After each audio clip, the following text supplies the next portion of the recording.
But as many are finding out, Edomites, the descendants of Esau, actually made up the Roman Empire.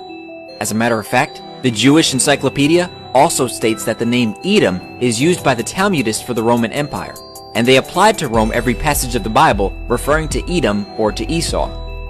Where is Edom today? Esau's land was called Edom. Edom is the country of Jordan and the place of Petra, the city in the mountain. Look at the architecture of the photo at Petra, which is Edom. Notice how it resembles Rome along with many of the structures all over the world.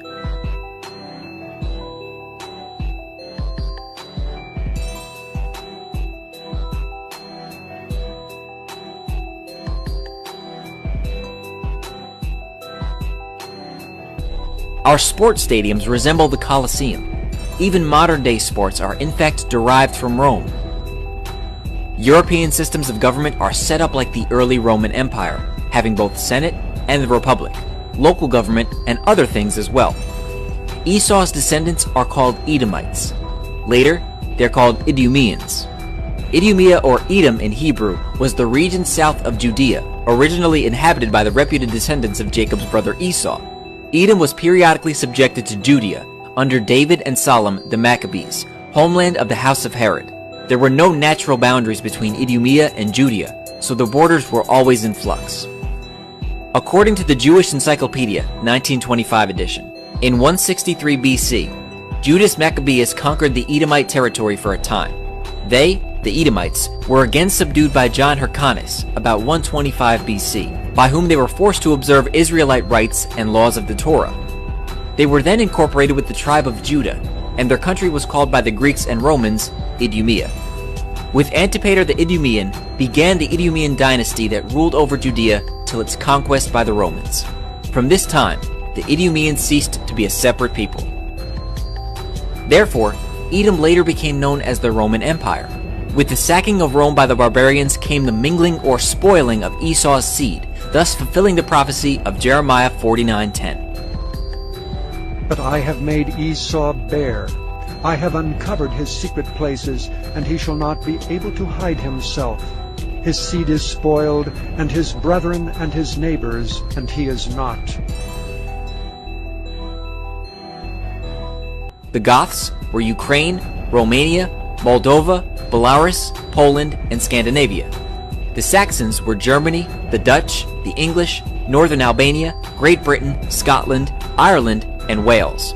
The Franks were France. The Lombards were Italy. The Vandals were East Germany, which were known for their senseless destruction, which is where we get the term vandalism. Vandalism is the behavior attributed originally to the Vandals by the Romans in respect of culture, ruthless destruction or spoiling of anything beautiful or venerable. These kingdoms all branched off into other kingdoms such as Canada, America, Caucasus, Siberia, Central Asia, Sweden, Finland, Norway, Ireland, and maybe others. No, together these kingdoms all make up the rule of the entire world. Esau and his kingdoms, Edom, will be ruling at the end of the world, and Jacob will rule afterward in the millennium under the Messiah, Yeshua.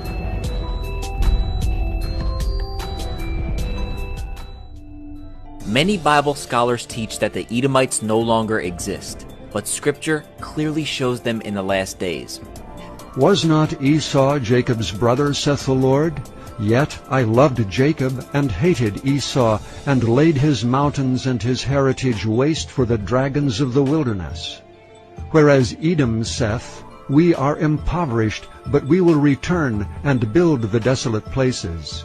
Thus saith the Lord of hosts, They shall build, but I will throw down, and they shall call them the border of wickedness, and the people against whom the Lord hath indignation forever. Many people use this scripture to claim that Edom was exterminated, but this is not what the passage implies. It states very clearly that the Most High hated Esau and laid his mountains and heritage to waste.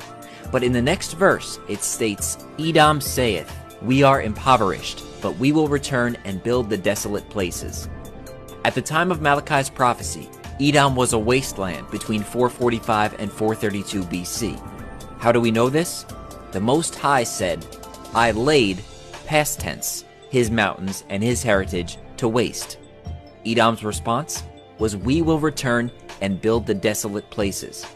So if Edom was completely destroyed, how could they say that they'd return? And why would Scripture give reference to Edom still being around in the last days? The Most High's response was, "They shall build, but I will throw down." This is a future prophecy that Edom will return and rebuild, but the Most High will destroy his kingdom in his final judgment against Edom in the last days. For Esau, Edom is the end of the world, and Jacob is the beginning of it that followeth. 2 Esdras chapter 6 verse 9, the Apocrypha.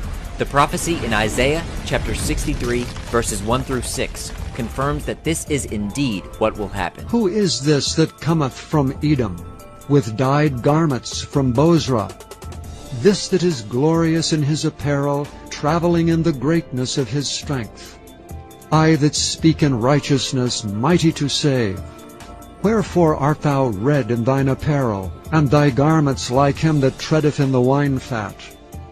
I have trodden the winepress alone, and of the people was none with me. For I will tread them in my anger, and trample them in my fury, and their blood shall be sprinkled upon my garments, and I will stain all my raiment. For the day of vengeance is in mine heart, and the year of my redeemed is come. And I looked, and there was none to help, and I wondered that there was none to uphold. Therefore mine own arm brought salvation unto me, and my fury it upheld me. And I will tread down the people in mine anger, and make them drunk in my fury, and I will bring down their strength to the earth. When the Messiah returns, where does he go, and what does he do? He goes to every place where the descendants of Esau, the Edomites, have set up their kingdoms, and slaughters them for their perpetual violence against Jacob. He treads the winepress, and his wrath is accomplished. Further proof is in the book of Daniel, which states that in the future,